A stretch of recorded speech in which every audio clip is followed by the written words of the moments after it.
Hello and warm greetings. Welcome to the Analyst by Vajiram and Ravi, where we would try to comprehensively analyze 7 articles in 2 different sections. In the analysis part, we'll have a discussion with respect to one of the most serious social and health issues in the country, that is the drug menace, the initiatives taken by the government and the way forward. Then in the second article, we'll have a discussion with respect to the debates surrounding the anti-conversion laws in the country. Then in the simplified section, we'll have a look at 5 different articles with a special perspective of UPSC Prelims 2025 along with the value addition. So stay tuned. So coming to the very first article of the day, this is with respect to poison in the veins, that is the drug menace. So what we have been observing for many years is that there has been a silent pandemic which is going underneath, and that is the drug menace. And it is a very serious social and health issue which the country is facing. More so because this is compromising the very demographic dividend of India. Therefore, we have many states who have come up with different policies. Again, this particular subject is being looked by the union government, but also we have many other states who are taking a lot of initiatives. And we have the Himachal Pradesh government, which has said that they would basically disrupt or destroy this drug network in the next 6 months. And again, what they have also emphasized is that some of the officials who are having illicit nexus with these drug cartels, they would also be terminated. Their services would also be terminated if proper concrete evidence is found against them. So again, the state of Himachal Pradesh is going to have a zero tolerance policy against this drug menace. So what we'll do today is we'll first look at this particular issue. We'll see what is the extent of the problem in a sense of which are the regions in the country where what we see is more of the drug menace. Then we look at the reasons or the factors which are responsible. Then we'll see what are the consequences, what are the challenges, and then we'll also look into the kind of government initiatives which have been there and the way forward. So in all, we'll try to have a comprehensive and holistic analysis of this particular issue. Now, this is with respect to GS1, social issues, GS2, health and vulnerable sections, GS3, organized crime, a very, very important topic. Now, whenever we look at the country, what we see is that India is a country with diverse population, people from different ethnicities, different caste. Then second thing is, when we look at the demography, India has a very young population, what we call as demographic dividend. Third aspect is the economic disparities. That is, we have people from different classes, right? There is widespread inequality. Also, if you look at the picture, especially after 1990s, what we have been seeing is that there has been a cultural change, more towards the modernity, what we call as more towards the westernization. Second, what we see is that there is the economic stress which is growing in the population. And third, what we see is that there has been the dwindling of the relationships between people. That is, the bonds are weakening between the people. And that is leading to the rise of the complex case of drug abuse in the country. So there are multiple factors which are responsible for the rise of drug abuse in the country. Now, when we talk about India, what you must know is that this problem is of really a very serious concern, and the magnitude of drug menace in the country is quite high. Now, if you just look at this particular report, please see that this particular report is from the year 2019, and you had a particular survey which was done by AIMS Delhi. So this records the number. Now, what the particular report says is that when we talk about the prevalence of people who are consuming alcohol, it's almost 16 crores in the country. And out of those, what we see is that those people who are basically in dependence mode, it is almost 8.6 crores, 86 million.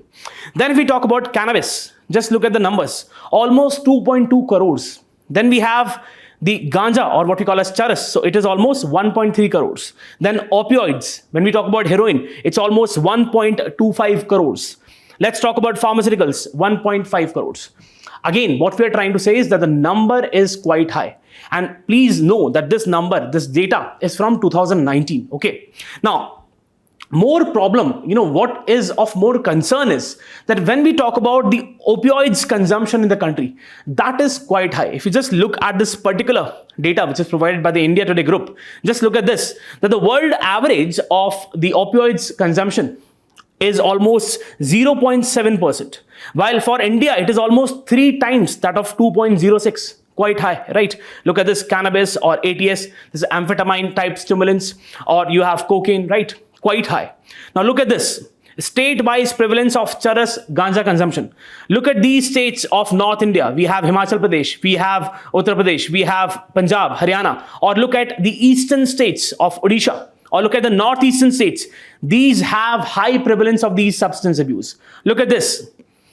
State-wise prevalence of opioids, right? Again, the same states when we talk about be it Punjab, be it Haryana, be it the northeastern states. So this tells us that this problem is more prevalent towards the eastern side, towards more the northern Indian states, right? So this problem is quite serious. Now, why this opioids problem is of more concern is because it is leading to that of 3Ds. What is 3Ds? That is, it is one of the most important reasons for the death, for the disability, and this includes the permanent disability and also the diseases, different kinds of diseases. So this is one of very serious concerns. Now, what are the factors or the reasons for the drug abuse in the country?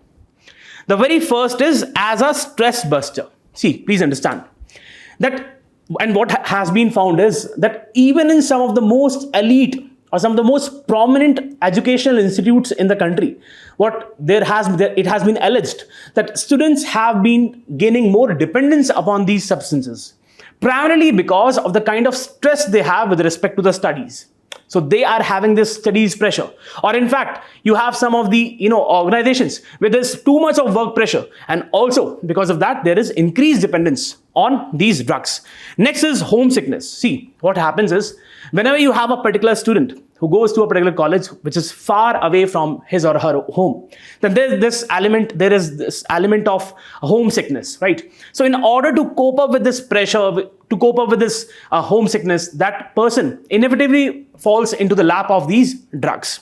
Next is unemployment. What we have been seeing is that many of the times what happens is that out of the sheer frustration, people gain our dependence on this particular substance abuse, right? Now, next is peer pressure. Generally, what has been observed is that as soon as children come into college, the youth join the colleges, what they see is that they, out of fun, they see this particular drug usage or the smoking or the drinking as an activity of fun, and they involve themselves and ultimately they're addicted. Then it is also looked as a sort of a glamour.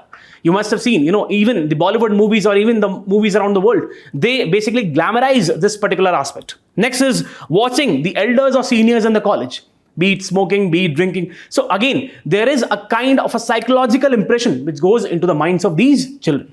Next is suffering and poverty deprivation. See, what we have seen is that there have been cases where persons suffer from some of the very serious issues, right? Maybe a loss of a near or dear one. So that person falls into the trap of substance abuse, and then ultimately that becomes a source of addiction.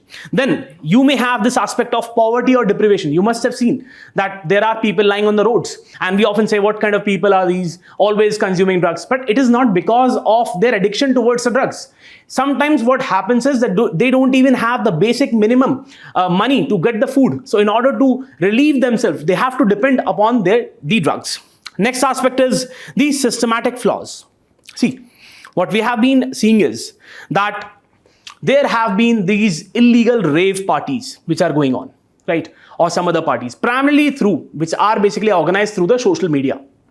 Over here, what has been found is that there are issues with respect to the enforcement. That is, there have been illegal or illicit nexus between the law enforcement agencies and the organizers of the party, or what you call as the syndicates, the drug syndicates or the drug cartels, right? So this is the real issue. Next, what we have been seeing is that, there is the more prevalence of laced food items. What it means is that in the common foods like Maggi or noodles or even pan masala, the drugs are actually laced. And that is being sold to even the school children, right? So this is a very serious issue. Also, what we have been seeing is that the World Drug Report 2024. Now, just pause for at least 10 seconds and let me know that which is the organization which publishes this World Drug Report. Do write in the comment section. It has said, when it is talking about India, that almost 30 crore people in the country are actually suffering from this substance abuse, right? And this is almost 20% increase when compared to the last decade. Now, What we have been also seeing is that there is the serious issue of smuggling of drugs. Smuggling of drugs. See, if you look at the map, you will see that on both sides of India, there are two prominent regions. If we talk about the right side, this is the Golden Triangle, which primarily comprises of three countries, Myanmar, Laos, and Thailand. Now, this particular region is one of the most important regions for the production of opium and ultimately the refined heroin, right? The refined opium, which is then what we get is the heroin, right? Also, on the other side of India, what we have is Golden Crescent, which comprises of three countries, parts of three countries. We have Iran, Afghanistan, and Pakistan. Now, Afghanistan is the largest producer of opium in the world. Now, just imagine that whenever you have, if you have these two regions which are just surrounding, adjoining India, definitely this aspect of drug trafficking, illegal drug trafficking becomes a major concern. Also, we have agencies like the ISI of Pakistan, which is basically transferring these drugs or illegally trafficking these drugs into the country. And ultimately, it is compromising the overall well-being of the youth of the country of India, right? So this is a very serious issue. Just know that. Now, what are the consequences of drug abuse? The very first is the health consequence. Whenever we talk about health consequence, it has a very serious debilitating effect on the overall health. Very serious effect on the overall physical well-being of the person. In some cases, let's say a person is consuming too much of alcohol, dependent too much upon the alcohol, it can lead to the liver cirrhosis, right? What we call as the liver cancer. Or there are also chances of infectious disease. Why infectious disease? Because see, again, understand, we have these drug takers or the people who are actually addicted to drugs. They use the syringes, right? And they share the syringes. And sometimes even the serious diseases like HIV, they get transmitted. Next is it also leads to sometimes the death. We have seen in many cases that in the rave parties, many a times people are not aware. They just take the overdose of the drug and ultimately they're even in some of the serious instances, their lives are compromised. Next is it leads to serious depression and anxiety issues. And this is a very serious concern because even if a person wants to basically go away from these drugs, there is this aspect of depression and anxiety which that person falls into. So this is a very serious issue and it affects the overall mental well-being of that particular person. Next is social and family impacts. Before I go to social and family impacts, just look at the study of Indian Express. What it says, so we have the drug de-addiction center in Srinagar. It says that almost one addict walks into the Srinagar OPD every 12 minutes. More serious issue than the militancy. Drug menace a bigger threat than militancy, right? And please understand who is basically funding this, who is basically making these drugs to come across the border. It is these anti-national agencies, the ISI or the others, right? So this is a serious concern. Also, if you just look at this, which means close to 5 patients walk into the drug de-addiction center in Srinagar every hour, 114 every day. Very serious issues, right? So this is a kind of issue and most of the people who are suffering, they are youths. Now, next aspect is social and family impacts. See, what we have observed is that whenever you have a particular person who is gaining too much of dependency upon these substances, be it alcohol, be it the other drugs, you have the breakdown of the relations, breakdown of the family relations. It causes emotional trauma in the family. So this is a very serious issue. Again, not just the family, it ultimately leads to the neglect and abuse or stigma of that particular person. Rather than seeing that person as a victim, what we see is that person as a criminal, right? So this is a very serious issue. Again, let's say if you have a particular student or a youth who is involved in this particular activity, it ultimately leads to his disruption, the disruption of his education, his prospective livelihood opportunities. So all is at stake. Next is economic consequences. See, please understand, you must have seen or heard the stories where you have the males who are coming home and then beating their wives and then asking them for money, right? So ultimately, it is a drain on the resources of the family resources because the cost of addiction is also very important, right? And the family has to bear that. Then you have the cost of the medical help which the person wants, right? So this is something which is very serious, addiction and medical expenses. Again, understand that if a particular person is habitual of consuming these drugs or these substances, then the overall productivity of the person declines. Right? So the amount of money or the amount of efforts which that person can put, he's unable to do that, right? So ultimately it compromises the overall well-being of the person, overall economic potential of the person. Next is crimes. See, You must have seen this attitude, when people are drunk and they say, tera bhai, right? So this is a kind of attitude which people develop after consuming these drugs or drinks, which is obviously something which is very bad, right? And what it leads to is when a person is consuming drinks, consuming the other things, then that person loses the ability, the judgment is impaired. The person, the moral inhibition, there is no moral inhibition which the person is there. There is no moral value which stops the person from doing something. And that is the reason you have seen that most of the crimes committed in the country, they are by those people who are in inebriated state. That is the drunk state, right? So this is a point which is really a concerning point. And you must have seen, just before a few months, a very serious and unfortunate incident took place in Dehradun, where you had some of the youths who were actually driving, one of the youth was driving car and he had his friends with him, and they collided with a bus, a tank or a lorry, and again all of them succumbed, right? All of them died. So this is something which is really serious, and this is compromising the overall well-being of the youths of the country. Now, what are the challenges associated with the drug abuse? Now, before we discuss these challenges, here is this particular report. We have the United Nations Office for Drugs and Crime, which comes with this particular report. Now, this report has highlighted that globally, we have the number of people who are using the drugs. It's almost 292 millions, right? Almost a 20% increase over the past decade. Cannabis remains the most widely used drug globally, with almost 23 crore people consuming this, followed by opioids. Then you have amphetamines. Then you have cocaine. Then you have got ecstasy, right? Different products. So what you must know is which is the body which publishes this particular report can be probably asked in the prelims. Now, what are the challenges? The very first is lack of awareness and education. Most of the people, especially when we talk about the remote areas, you see, you just saw the map, the eastern part of the country, the northeastern or the northern parts, right, which are relatively more isolated. They are not aware with respect to the risks of drug abuse, with respect to the consequences of drug abuse, right? Also, what we see is that there is insufficient information, education, and communication campaigns with respect to getting the people know that what are the issues with respect to these drug abuse in the country. Next is stigma and discrimination.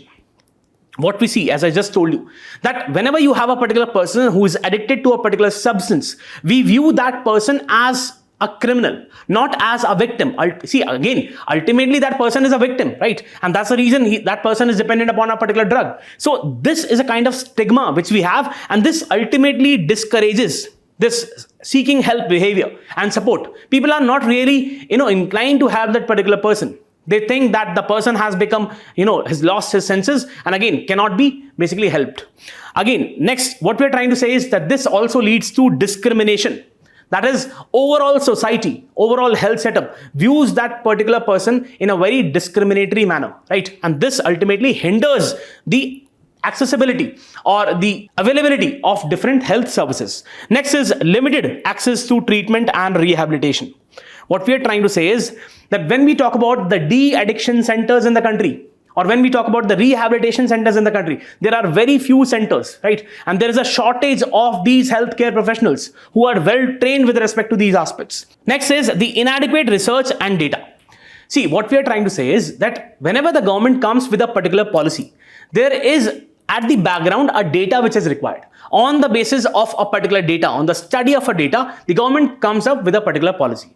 Whenever we look at this aspect of drug menace in the country, we have these sporadic surveys which are being carried out. There is no timely survey which is carried out. And again, please understand, people, let's say a particular survey is taking place. People are not really reluctant to basically give the information if any of their family member is suffering from a particular addiction, right? So this is the aspect, drug abuse. And this hampers the evidence-based policy making. And there are challenges in collecting the data because the stigmatized nature of drug abuse in the country. People don't want to share because they think that if they will tell about a particular family member, then in fact the society would come to know about that. So this is one of the aspects because we have stigmatized it, right?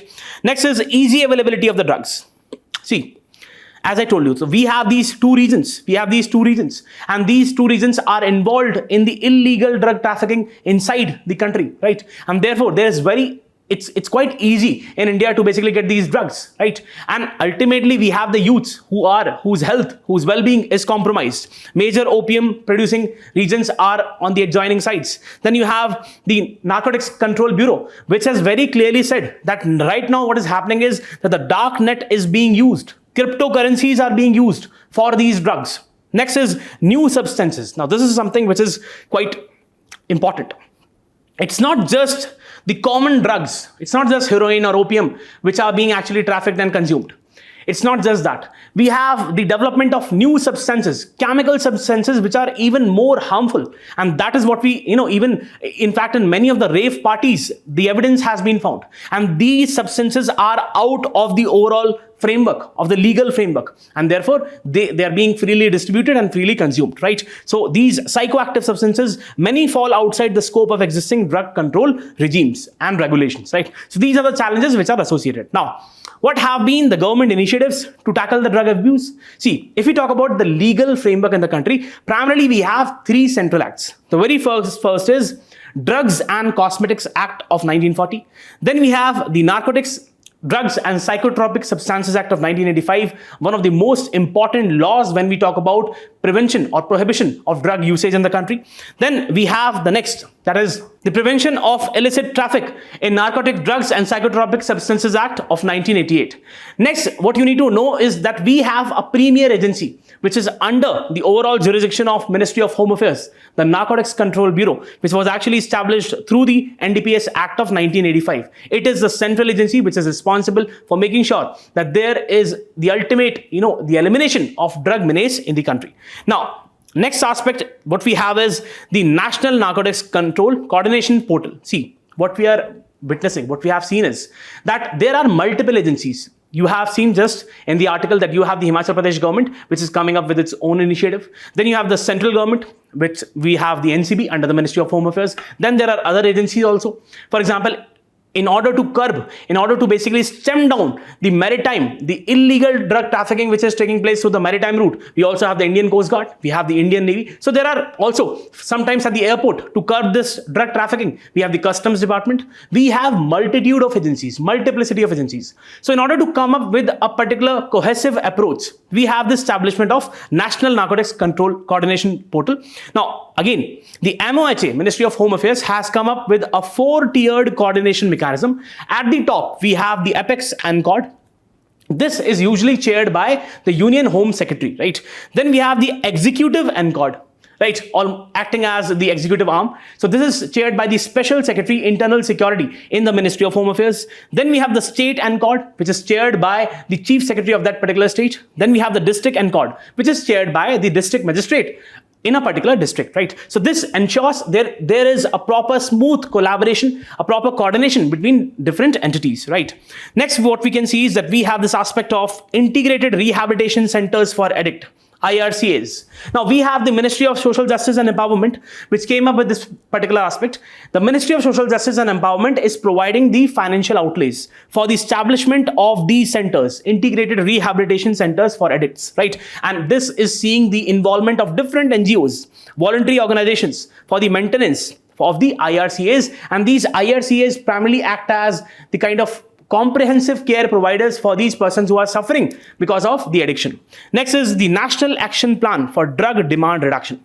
Ministry of Social Justice and Empowerment has come up with this particular plan. It started in 2018 till 2025. Now, this ensures that this aspect of drug menace is reduced to it's almost eliminated. And again, it is focusing upon a multi-pronged strategy, right? And we have the funds which are also being provided, adequate funds to these voluntary organizations and NGOs. Next is Nasha Mukt Bharat, right? So this was launched on 15th August 2020 by the Prime Minister. And the Prime Minister said that we are going to focus upon those 272 districts across states and union territories in the country, which are actually witnessing high amount of drug usage in the country, right? And most vulnerable are actually the ones which are being targeted. Usage of drugs is being looked into, seeing that through how many ways or what are the sources of these drugs. And we are basically having the contribution or the involvement of 500 voluntary organizations in this particular scheme. Then we have different international treaties to which India is a signatory. For example, we have the United Nations Convention on Narcotics Drugs, 1961. Then we have the United Nations Convention on Psychotropic Substances of 1971. Then we have the United Nations Convention against the Illicit Traffic in Narcotics, Drugs and Psychotropic Substances Act of 1988. Then we have the United Nations Convention against the Transnational Organized Crime of 2000, right? So India is a signatory to these conventions. What it means is that if India is a signatory, India has to basically imbibe these principles in its own legal framework, in its own regulatory framework, and therefore these conventions become quite important. Now, again, if you just look at this particular map, we have the Prime Minister and the Home Minister who has emphasized upon having a three-pronged strategy. The very first is coordination with the narco agencies around the country.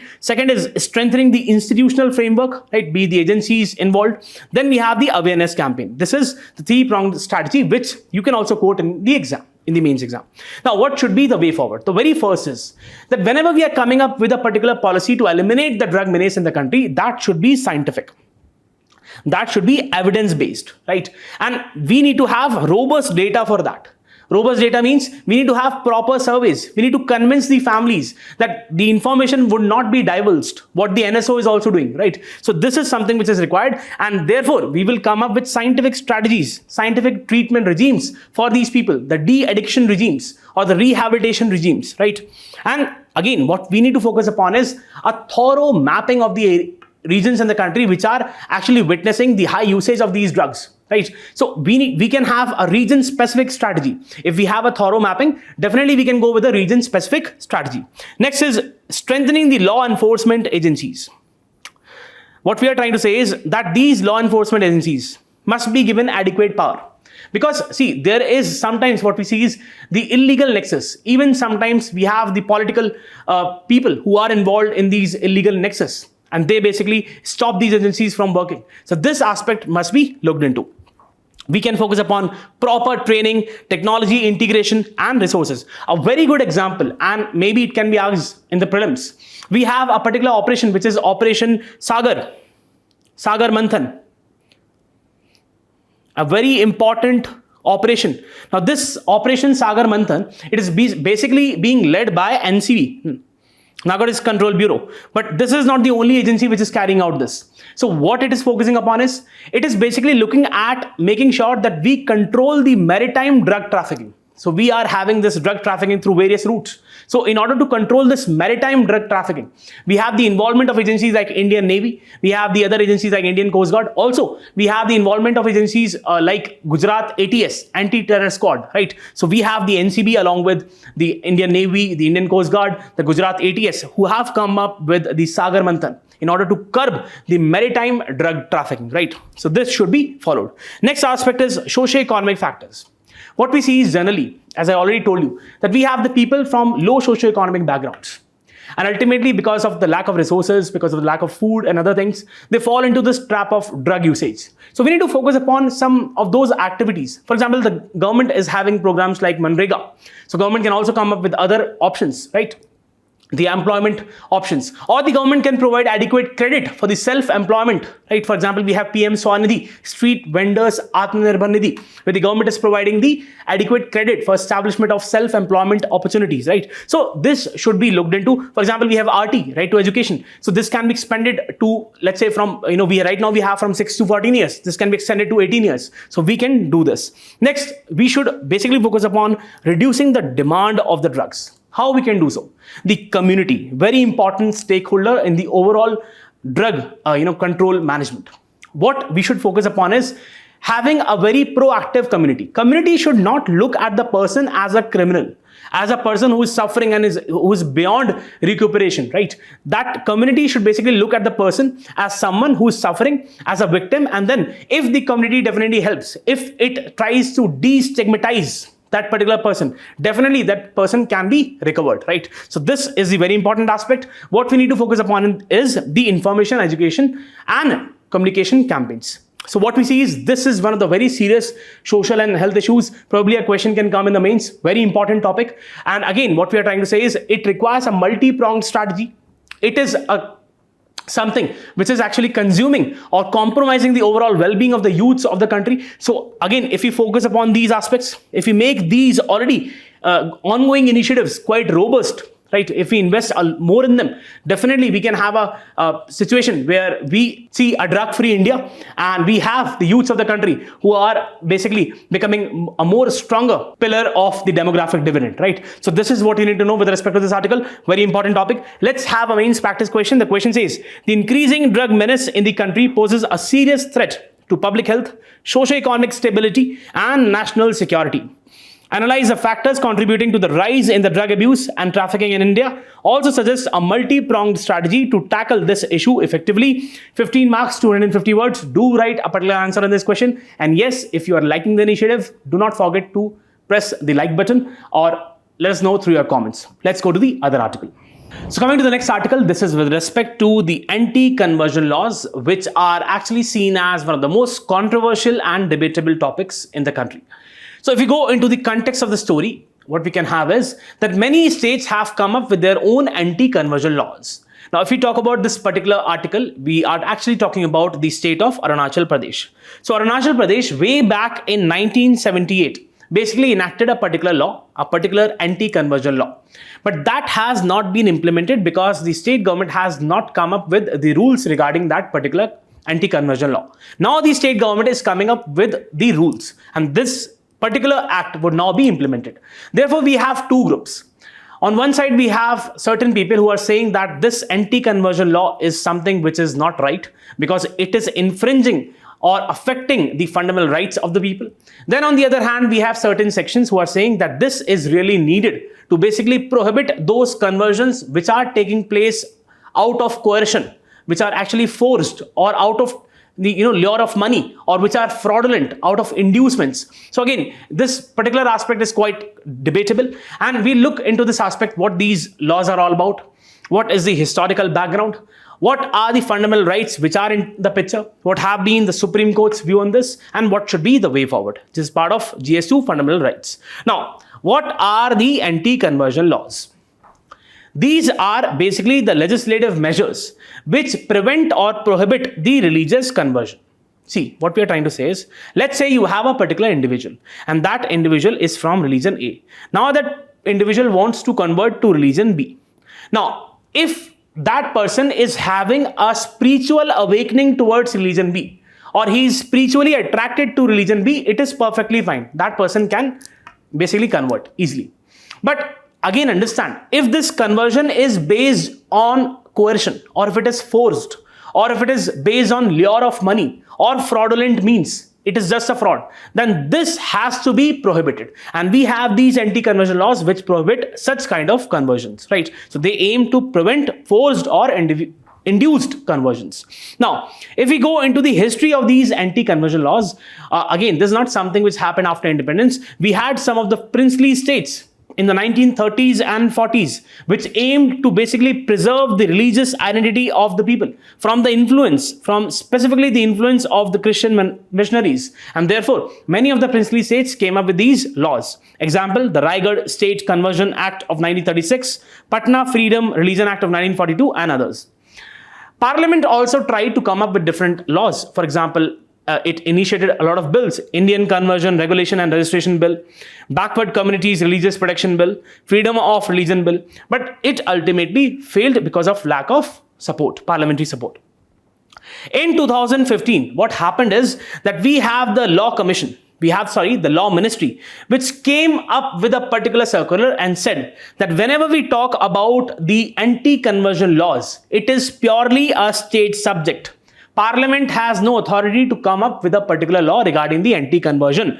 And it said that Parliament would not be in accordance with the tenets of the Constitution, right? So Parliament cannot legislate on this particular aspect. Therefore, these anti-conversion laws are completely in the domain of states. Again, so we have these anti-conversion laws, also known as freedom of religion statutes or laws, right? So Law Ministry said that we have Parliament which cannot legislate on this. The states can do so. Now, how the anti-conversion laws violate the fundamental rights? See, we have Article 25, which talks about the freedom of conscience and right to freely practice, propagate, and profess a particular religion.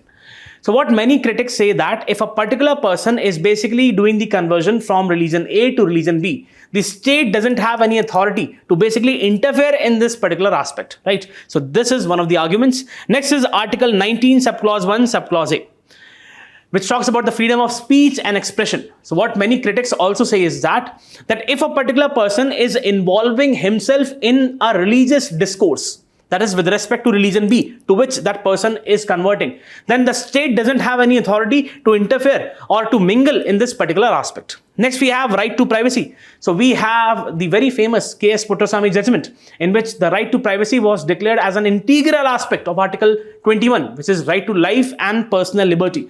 Now again, as I've already asked this before, I want you to tell me that which was that particular case in which the domain of Article 21, right to life and personal liberty, was broadened by the Supreme Court. Very easy. Do let me know in the comment section. So religion is something which is a very integral part of someone's privacy. So the state has no right to interfere in this private affair, what many critics say. Then we have Article 14. What many commentators have said is that this anti-conversion law, these anti-conversion laws, they are actually targeting specific religious communities. And this goes against the very principles enshrined in Article 14, equality before law and equal protection of laws, right? Then right to dignity also. So we have a person's dignity also includes his affiliation to a particular religion, right? So if the state is interfering in this aspect, it is also interfering in that person's dignity, right? Alleged suppression of minority.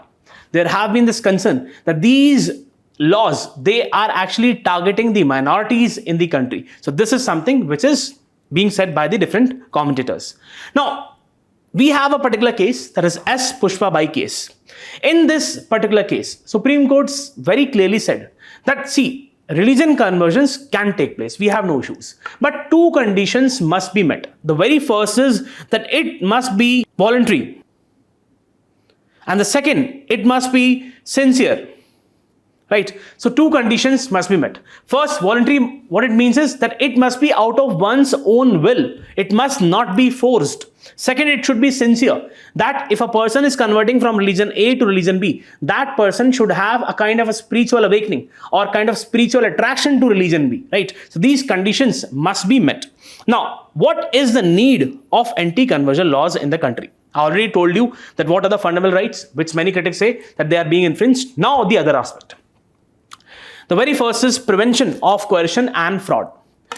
What we have seen through many studies is that most of the people who are actually being converted from a religion A to religion B, they are belonging to the low socioeconomic backgrounds. And their economic condition or their social background is actually being exploited. Also, there are many entities which are involved, right? There are many entities involved in this particular conversion aspect. So this is obviously something which is not out of religious awakening. This is not something which is out of the inclination of that person, spiritual inclination of that person towards that particular religion. It is basically on the basis of lure of money. So therefore, these particular activities should be prohibited. Next is preserving the social harmony. What we are trying to say is that, see, again, if there are frequent conversions which take place in the society, that ultimately creates distrusts among people, and that compromises the social stability in the society. And this, therefore, we have these laws which are really important.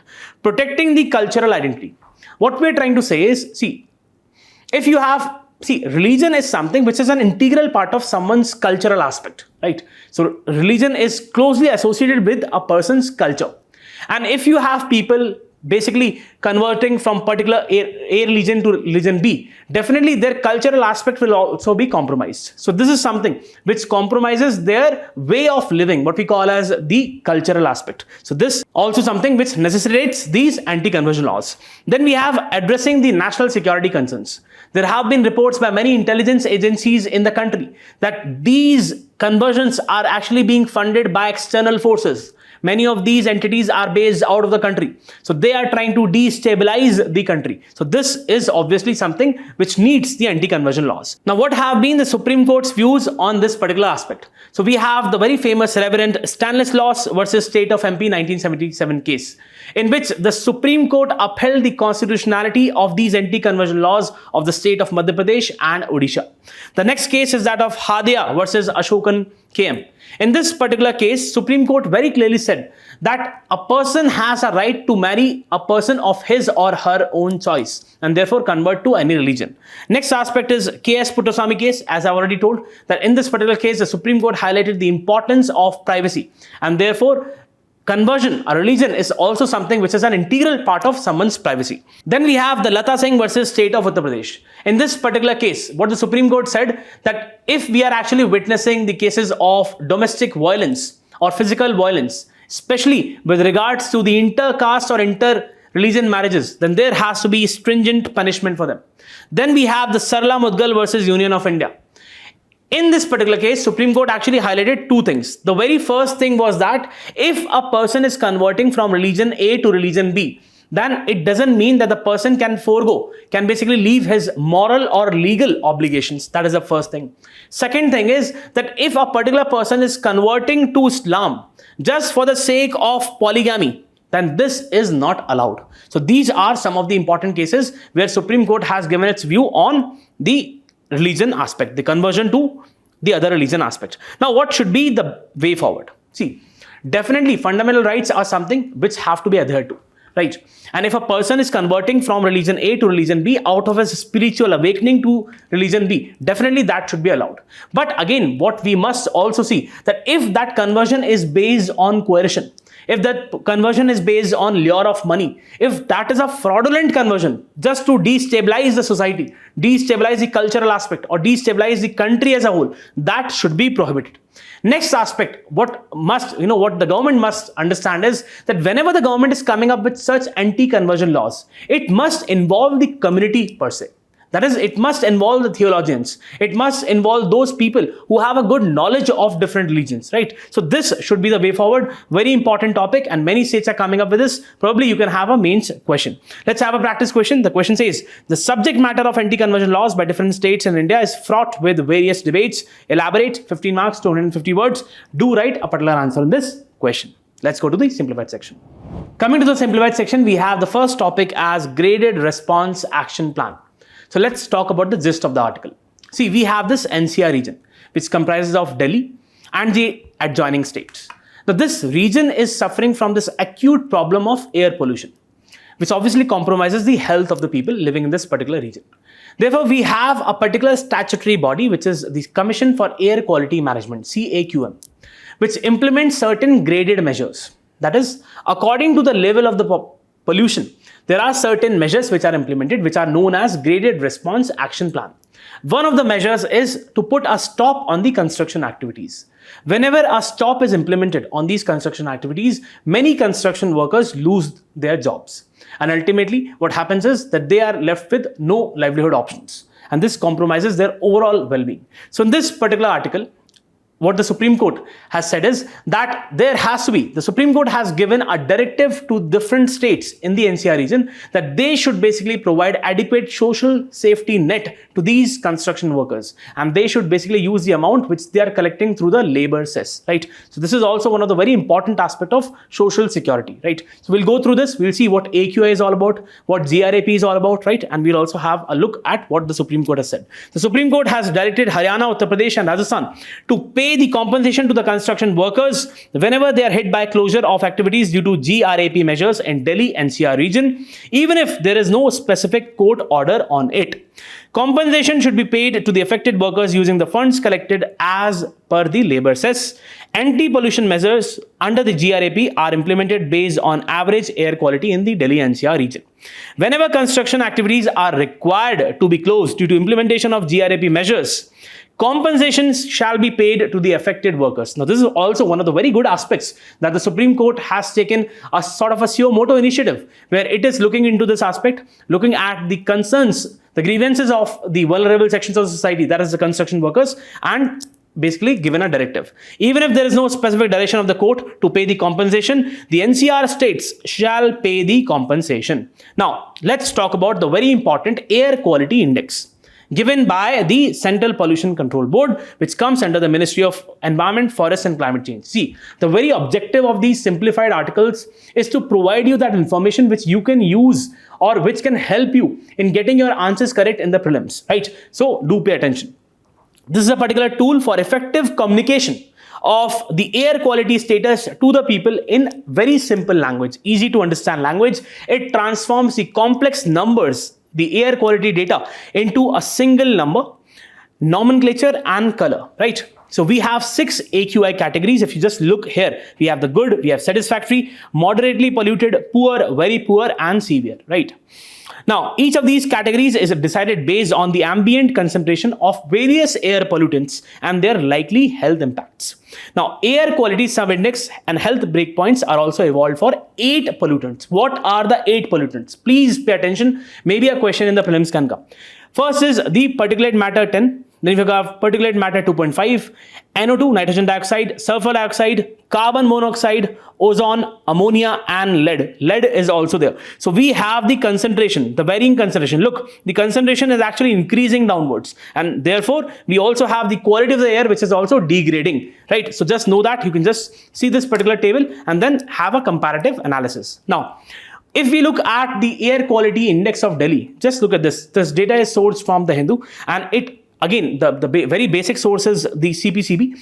But what it tells is about the kind of pollution which Delhi witnessed in October and November 2024.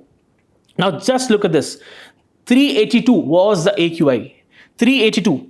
It comes in very poor category, in this particular category, right? So this is a very serious issue for Delhi and NCR region. 356, 364, right? Now, if we look at the air quality index numbers, what possible health impacts it can have? If the air quality is from 0 to 50, it is in the good category.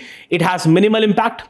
If we are talking about the satisfactory, minor breathing discomfort to sensitive people. Then if we're talking about moderate, discomfort to people with lung, asthma and heart diseases.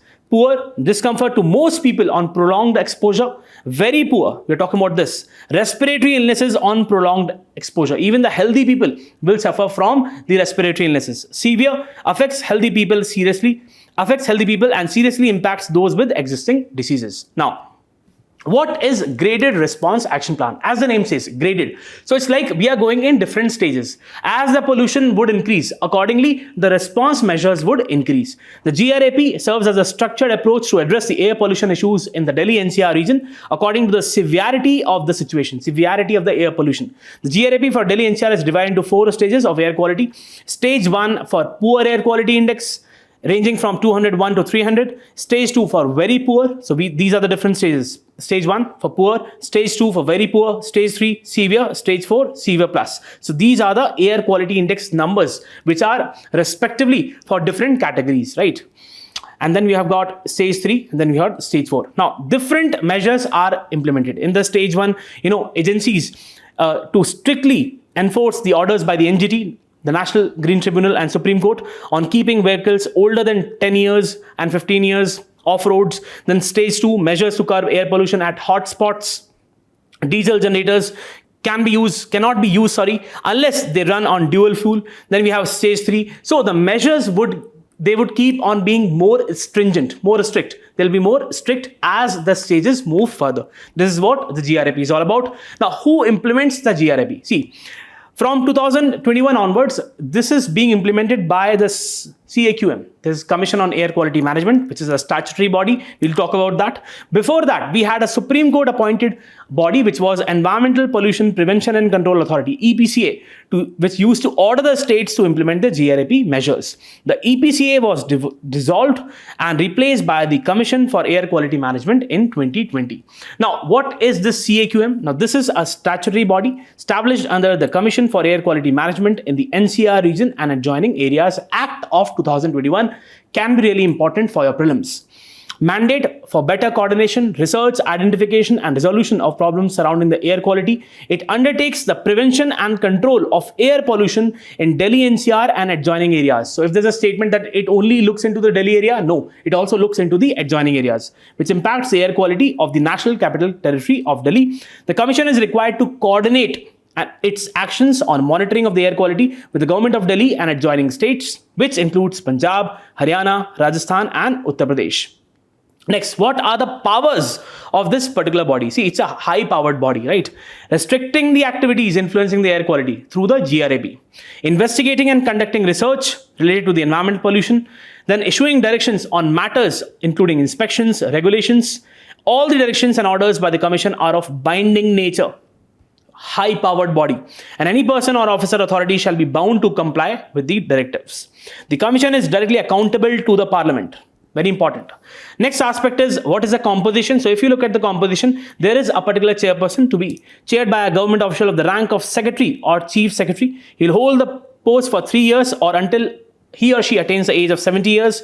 He will also have 5 ex officio members. The body would also have 5 ex officio members who are either the chief secretaries or secretaries in charge of the department dealing with the environment protection in the states of Delhi, Punjab, Haryana, Rajasthan and Uttar Pradesh. There are 5 states which you must know. 3 full-time technical members to provide the technical expertise, the domain expertise. 3 members from the non-governmental organizations. And then, for example, you have the CSE, Center for Science and Environment. Technical members from the CPCB, Indian Space Research Organization and Niti Aayog. So this is a very important body. Probably a question can be asked. So this is what you need to know with respect to this article. Let's go to the other article. So coming to the next topic, this is with respect to the very important diplomatic event which India is going to witness, and that is the Raisina Dialogue of 2025, which is going to be held from March 17 till 19. Now we all know that recently we witnessed quite a lot of arguments between the US President Donald Trump and the Ukrainian President Zelensky as he was on a visit to US. Now, this basically tells us about the approach which Donald Trump is having. So he's having a direct engagement with Russia on one hand, and he's basically asking Ukraine to come to terms with certain conditions, right? So he's asking Ukraine to basically follow certain conditions which supposedly the Ukrainian president is not willing to accept. Now, many of the commentators, specifically when we talk from the perspective of India, they have said that it is Zelensky's fault. It is the kind of the behavior. He basically invited these criticism, right? The second part is that the kind of discussions which we would witness in the Raisina Dialogue, they would be based upon this particular conversation which we have recently witnessed. So we also have the participation of the Ukrainian foreign minister and the Russian foreign minister in the Raisina Dialogue, and let's see what happens. So we have the showdown between the US President Donald Trump and Ukrainian President Zelensky in the White House. May not directly impact India, but they could set the stage for the fiery encounters in New Delhi later this month. Ukrainian Foreign Minister Andriy Sybiha and Russian Foreign Minister Sergei Lavrov are both invited to the dialogue organized by the think tank Observer Research Foundation in collaboration with Ministry of External Affairs. Do remember, important. The chief guest at the event will be New Zealand's Prime Minister Christopher Luxon.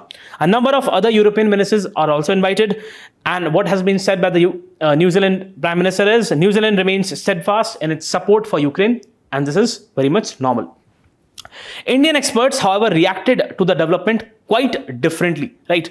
So with 2 former senior ambassadors criticizing Mr. Zelensky for inviting the harsh public treatment by US President. What Mr. Kanwal Sibal, who is basically the Chancellor of Jawaharlal Nehru University and a former ambassador, has said is Zelensky invited it by being argumentative instead of tactfully steering the exchange in a more positive direction. Then we have a particular tweet which was basically done by the former Indian ambassador to the US, Nirupama Menon Roy. She said, Zelensky literally asks for it, right? So this basically gives you different positions. Also, we have Mr. Happymon Jacob, who has said, at the moment, Ukraine has very few options. And again, he has also said that the open rift between Washington and Kyiv would also remove all pressure on India to condemn Russia and to stand with the West as well as to join these sanctions. As many as 1,800 speakers and delegates from more than 120 countries have confirmed their attendance. External Affairs Ministers S. Jaishankar met with Mr. Sybiha in Munich earlier this month, as well as said that he discussed efforts to resolving the conflict. Please understand, we have some of the very important conferences which take place with respect to the international security. So we have the Munich Security Conference, we have the Shangri-La Dialogue in Singapore, and India is also coming up with its own version of Raisina Dialogue to basically manifest its diplomatic prowess, right? Mr. Lavrov has been a regular speaker at the Raisina Dialogue, which is seen as New Delhi's attempt to rival the Munich Security Conference and the Shangri-La Dialogue in Singapore each year. So if you just look at this particular screenshot taken from the website of ORF itself, it talks about ORF and the Ministry of External Affairs. Do remember, a question can come. You just need to know what this conference is for. The Raisina Dialogue is India's premier conference on geopolitics and geoeconomics, committed to addressing the most challenging issues facing the global community. Every year, leaders in politics, business, media, and civil society. So you have the coming of people from different backgrounds, not just related to the persons who are handling the state affairs, in New Delhi to discuss the state of the world and explore opportunities for cooperation on a wide range of contemporary matters. So this is the Raisina Dialogue from March 17 till 19. Let's go to the other topic. So coming to the next topic, this is with respect to the special leave petition, which is manifested, which is present in Article 136 of the Indian Constitution.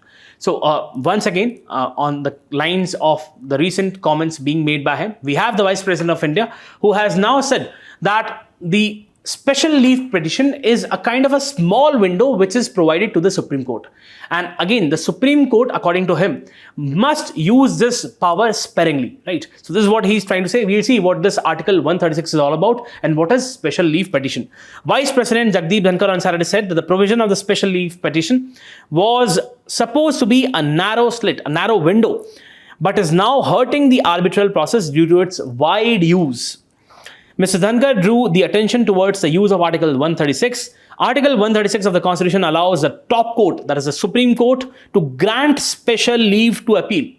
It is a privilege which the Supreme Court has. Again, understand, it is a privilege which Supreme Court has. That is, you don't get a right to appeal. It depends upon the, whether the Supreme Court wants to admit that particular appeal or not. To appeal from any judgment or order, it is called as special leave petition, right? So if we just talk about that, this particular special leave petition, special leave to appeal, was taken from the Government of India Act of 1935. The source is the Government of India Act of 1935. A special leave petition provides the aggrieved party the special permission to be heard. It is a special permission to be heard in the apex court, that is the Supreme Court, against any judgment, decree, order or determination or sentence of the court or tribunal in the territory of India. A very wide-ranging power which is given to the Supreme Court of India. Again, what you must know is a special leave petition does not apply to the cases heard in military court or court martial. It does not apply in this particular aspect. Article 136 of the Constitution of India states that the Supreme Court may, at its discretion, right? It is not a right which people have. It is a privilege which is given to the Supreme Court. Grant special leave to appeal. A special leave petition is not a right guaranteed to the citizens of India, but it is a privilege granted to the Supreme Court by the Constitution of India. Thus, Article 136 provides the right to apply for an appeal, but it does not provide the right to appeal. It is giving you the right to apply. You can go and apply. Now it depends upon the discretion of the Supreme Court whether to accept it or not. Right? It is not a right to appeal. Thus, special leave petition is a special privilege which is granted to the Supreme Court. Article 136 of the Constitution of India provides that the Supreme Court with discretionary power to grant special leave to appeal against any judgment, decree, determination, sentence or order made by any court or tribunal in India. This power is not limited to ordinary civil or criminal cases. It's not just that it is restricted to certain cases. It also extends to the cases where the High Court exercises its writ jurisdiction under Article 226 and 227 of the Constitution of India. So it's a very wide-ranging power, and therefore we have the Honorable Vice President of the country who has said that this is a narrow slit, a narrow window, and must be used sparingly. That is what you need to know with respect to this particular article. Let's go to the other article. So coming to the next article, this is with respect to the Securities and Exchange Board of India. So we have Mr. Tuhin Kanta Pandey, who has now been appointed as the chairman of SEBI, and he would replace Ms. Madhavi Puri. Now again, she was involved in a lot of controversies, we all know. And again, since a new appointment has taken place, this particular body becomes quite important. So we have Tuhin Kanta Pandey took over as the chairperson of the Securities and Exchange Board of India. He would lead the institution for 3 years. Now, SEBI is quite important. So we have the Securities and Exchange Board of India. This is a statutory body responsible for overseeing and regulating the securities market. It acts as the regulator, as the overall regulator of the securities market in the country, established to protect the interest of the investors and to promote the development and regulation of the securities market. SEBI plays a very important role in maintaining the integrity of the Indian financial system. If we go into the historical background, what you must know is initially it was set up through an executive resolution, and then ultimately what happened, it was given a statutory status. In the same year, SEBI Act of 1992 was passed by the Indian Parliament, giving statutory powers and authority to regulate the securities. Now, what are the objectives of SEBI? To protect the interests of the investors, promote the development of securities market, regulate its functioning, and ensure transparency and fairness in the overall financial system. It aims to create an environment where investors feel secure by enforcing rules that prevent fraudulent and unfair trade practices. So it tries to basically prevent these illicit practices. Organizational structures. So it is governed by a board of directors responsible for ensuring a smooth functioning and effective regulation of the securities market. The board is composed of representatives from various government bodies and experts from the financial sector. The composition of the SEBI's board is as follows. So you have the chairman, and right now we have Mr. Tuhin Kanta Pandey. 2 members representing the Union Ministry of Finance. Generally, they are the secretary in the Ministry of Finance, right? 1 member representing the Reserve Bank of India, generally a deputy governor of the Reserve Bank of India. And there are some members nominated by the Union Government of India, of which at least 3 are full-time members. The central government has the authority to remove any member, very important, from office under specific conditions, including if the member is adjudicated an insolvent, gone bankrupt, declared of unsound mind by a competent court, or convicted of an offense involving a moral turpitude deemed by the central government. Now, what are the powers of SEBI? So we have the SEBI holding extensive powers to regulate and control the securities market. These powers are equivalent to those of a civil court under the Code of Civil Procedure. So it's a quasi-judicial body, right? Allowing SEBI to investigate and take necessary actions to protect the interests and ensure market integrity. So it can include different powers. For example, discovery and production of the books and accounts and other documents at a specified place and time, summoning and enforcing the attendance and examining different people under oath, inspection of any books or registered or other documents of any persons or company involved in the security market. Additionally, SEBI can also take the following measures to regulate the market. For example, suspend trading of any security on a recognized stock exchange, restrain the individuals or entities from accessing the securities market, suspend the office bearers of any stock exchange or self-regulatory organization, impound or retain the proceeds or securities related to the transactions. So ultimately, what you need to know is that it's a quasi-judicial body. It has extensive powers. The overall objective is to protect the investors, the interests of the investors, and make sure that unfair trade practices do not take place in the overall market. This is what you need to know with respect to Securities and Exchange Board of India and also the composition. Let's go to the last article of the day. So coming to the last article of the day, this is with respect to Pradhan Mantri Dhan-Dhanya Krishi Yojana. Now, this particular scheme was actually featured in this year's budget, and now the Pradhan Mantri, the Prime Minister, has said that there needs to be a faster implementation of this particular scheme. You must know that we already had a particular scheme which was aspirational district program, which focused upon some of the most backward districts in the country. On the similar lines, this particular scheme, which deals with the agricultural aspect, is looking at those districts which have low agricultural outcomes, and again to provide them the necessary impetus. Prime Minister said that there needs to be a faster implementation of PM Dhan-Dhanya Krishi Yojana, which was announced in the budget of 25-26. Now, this would help in increasing the incomes of farmers in 100 districts. He also said that the agriculture production, which was around 265 million tons around a decade back, has now gone to over 330 million tons. The production related to horticulture has increased to over 350 million tons.